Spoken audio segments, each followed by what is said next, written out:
युग व्यवस्था के अनुसार करीब 8,80,000 साल पहले श्रीलंका प्राचीन से भी प्राचीनतम सभ्यता। तब इसी श्रीलंका पर एक अत्याचारी राजा रावण का राज हुआ करता था। कहते हैं लंका चमचमाते सोने की बनी थी, लेकिन उसके अधिपति रावण का हृदय उतनी ही गहरी कालिमा से आच्छादित था।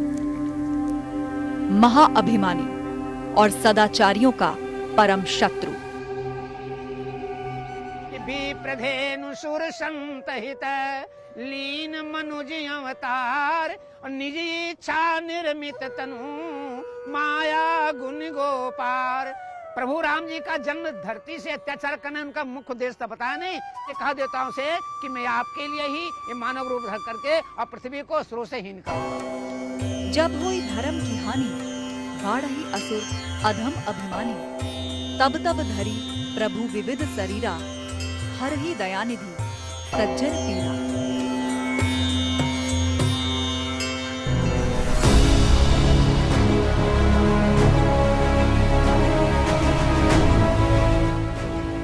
इसी हेतु से शुरू होती है मर्यादा पुरुषोत्तम श्री राम की अंतहीन कहानी। है भगवान क्या रमन्ते योगिनो जस्मिन् नित्यानंदेक्षिरात्मनि इति राम पदेनासु पर ब्रह्माविधि। भगवान का अवतार रावण को मारने के हुआ, राक्षसों को मारने के हुआ, ऋषियों को दर्शन देने के लिए हुआ। इसी प्रकार से मानव अवतार जो है मनुष्य को शिक्षा देने के लिए हुआ। श्रीलंका से करीब 3,500 किलोमीटर दूर कौशल राज्य की राजधानी साकेत।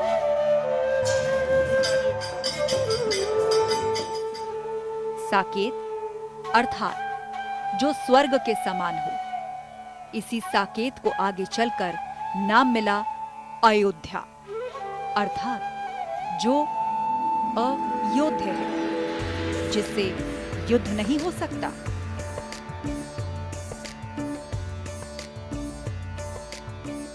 अथवा जिसे युद्ध में पराजित नहीं किया जा सकता। इसी अयोध्या नगरी का समीपवर्ती है श्रृंगेश्वर धाम, यानी मखौड़ा धाम। यह श्रृंगी ऋषि की तपोस्थली थी।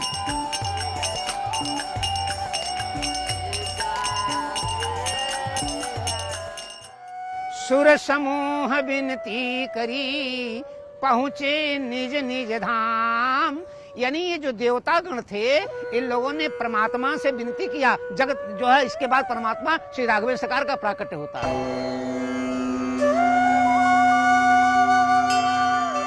अर्थात वो क्षण जब धरती से अत्याचार को खत्म करने के लिए जगदाधार प्रभु रघुकुल में प्रकट हुए।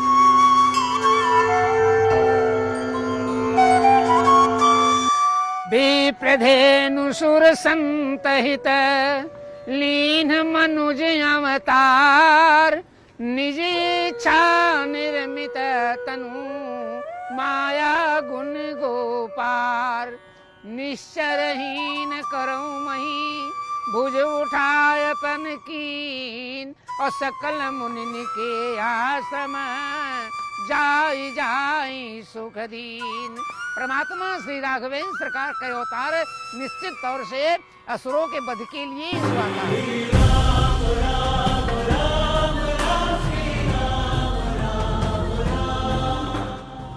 आज का दिन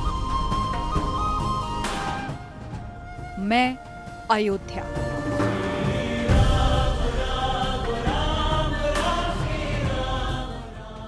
आइए एक नए कोण से, नई दृष्टि से आपको दिखाती हूं मेरी गाथा।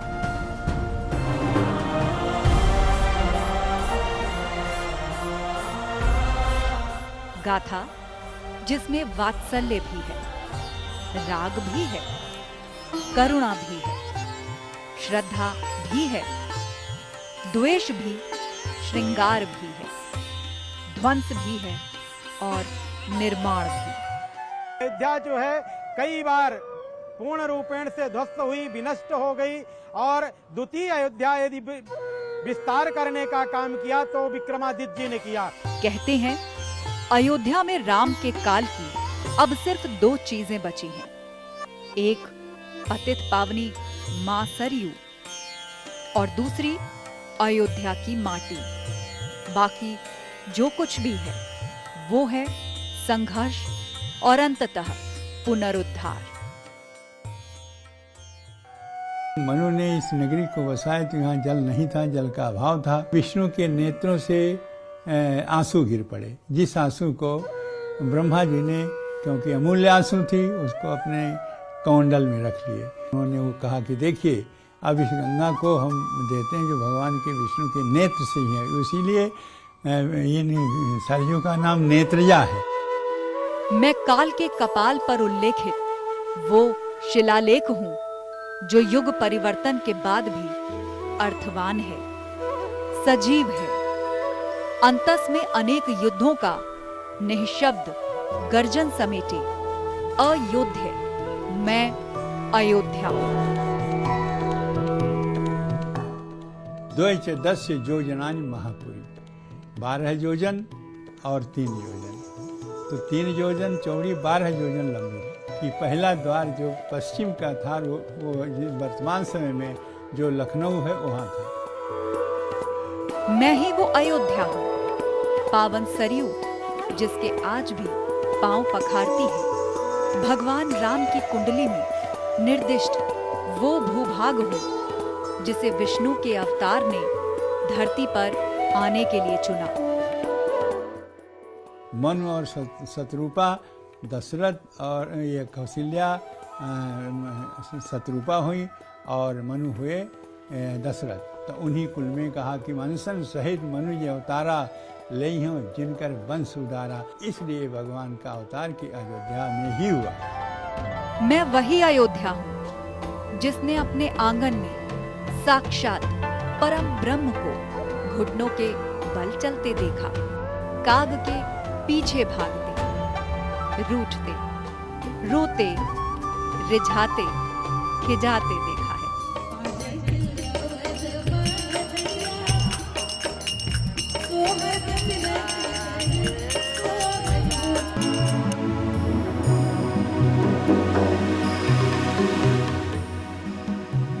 राम को आधार बनाते ही मेरी कथा का प्रारंभ युगों में पीछे चला जाता है।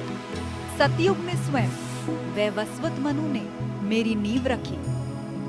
सूर्यवंशी राजाओं की मैं राजधानी थी। वर्षों तक चले राम राज्य के बाद जब श्री राम ने जल समाधि ले अपनी सांसारिक लीला समेटी, तभी से मेरा स्मित, मेरा हास्य, लास्य और श्रृंगार भी तिरोहित होने लगा। एकाकी रह गई मैं, जनरव रहते हुए भी मन से उजाड़ हो जाए।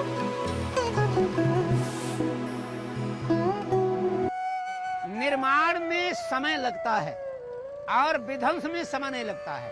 पहला अयोध्या का निर्माण जो है मनु शत्रुपा के द्वारा हुआ था। विक्रमादित्य ने अयोध्या का द्वितीय पुनर्निर्माण किया और अहोभाग की बात है कि अब अयोध्या का जो तृतीय निर्माण हो रहा है। मुझे मेरा हास्य, लास्य और श्रृंगार वापस देने के प्रयत्न नहीं हुए, ऐसा नहीं है। भगवान राम के स्वलोक गमन के बाद उनके यशस्वी पुत्र कुश ने एक बार फिर भग्न भवनों, प्राचीरों, तोरणों का पुनर्निर्माण कराया। इसके बाद मैं अयोध्या सूर्यवंश की 44 पीढ़ियों के राजकाज, उत्थान, अवसान की साक्षी रही। युग बदले, सदियां बदली, इतिहास बदलता रहा, कुछ नहीं बदला तो वो है मेरा अस्तित्व। यद्यपि निःसंदेह ये अस्तित्व पूर्णतः वही और वैसा नहीं रहा जैसा कथा के प्रारंभ में था, किंतु यह परिवर्तन कालजनित नहीं था। ये पुनः वैसा ही हो सकता है। बस वह हो जाए जो मेरा सदियों से अभीष्ट रहा है। वही होने की प्रतीक्षा कर रही हूं अपने राम की। विश्वास था कि प्रतीक्षा सफल होगी और अब वो समय भी सन्निकट है। आखिर जिसने अहिल्या की प्रतीक्षा सुफल की, शबरी की प्रतीक्षा अभीष्ट प्रद की, वो मेरी प्रतीक्षा का प्रतिसाद ना दे, ऐसा कैसे हो सकता है? राम आएंगे आएंगे राम आएंगे, राम आएंगे आएंगे, मेरी झोपड़ी के भाग आज खुल जाएंगे। राम आएंगे, मेरी झोपड़ी के भाग आज। मैं अयोध्या ऐसे ही अयोध्या नहीं हूँ जिसके द्वार पर भक्त हनुमान चौकी लगाकर बैठे हों और जिसके स्वामी के दरबार में सेवार्थ 8 याम उपस्थित हों। तो भला ऐसी अयोध्या कैसे अयोध्या न होगी? रघुकुल का नियम है, रघुकुल के वंश का ये नियम है कि बड़ा बेटा अयोध्या का राजा बनता है। तो लो और कुछ इसमें दोनों बेटे मेरे बड़े नहीं हैं, हमारा तो बड़का बेटौना हमारे हनुमनुआ है। आपको जाना होगा तो वंश परंपरा के अनुसार हमारे हनुमनुआ को आप अयोध्या की गद्दी सब जाइएगा। परमात्मा ने वही काम किया, माँ जगत जननी के आदेशानुसार अपने बड़े बेटे हनुमनुआ को अयोध्या का राजा बना करके और तब जाकर गुप्तार घाट में गद समाधि।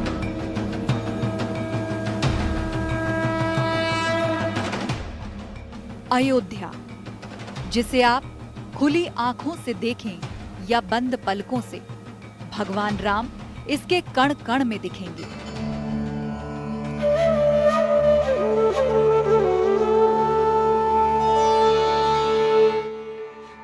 ये तो आप जान ही गए कि मेरा अस्तित्व अति प्राचीन है, इतना कि किसी भी कालखंड का इतिहास टटोलिए, अयोध्या किसी न किसी नाम रूप के साथ आपको मिल ही जाएगी।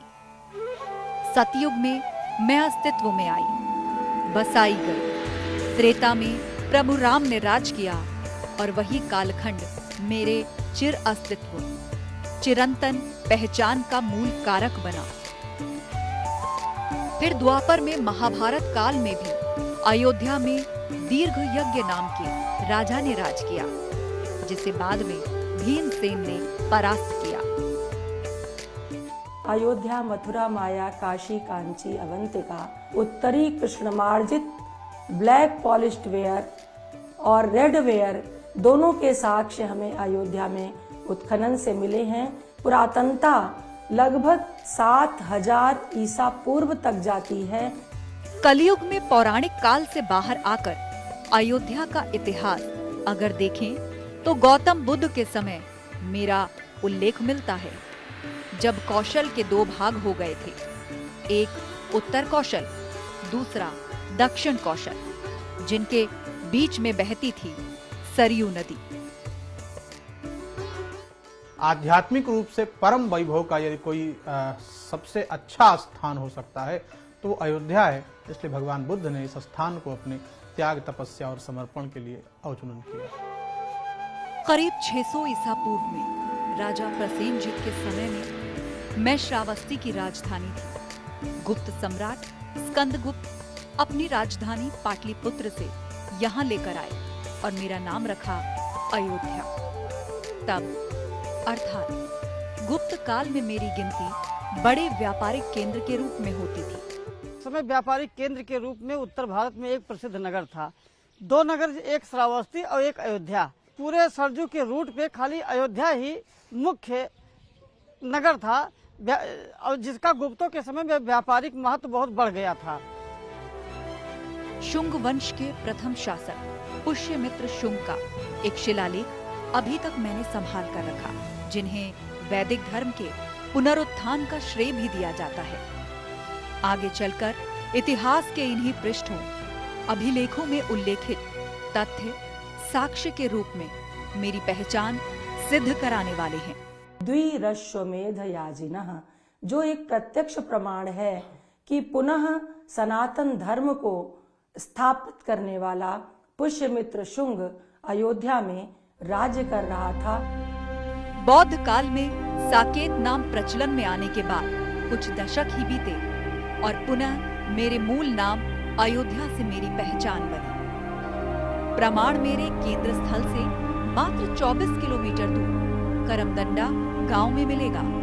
यहाँ एक शिलालेख है जिसे 435 ईसा पूर्व में गुप्त शासक कुमारगुप्त प्रथम के मंत्री पृथ्वीसेन ने लगवाया था। इसमें अयोध्या के ब्राह्मणों को दिए गए दान की बात लिखी है। कोसलाधिपेन दुर्याश्वमेधयाजिनः सेनानी पुष्यमित्रस्य खष्टेन पिता फल्गुदेवस्य केतनम अकारयति।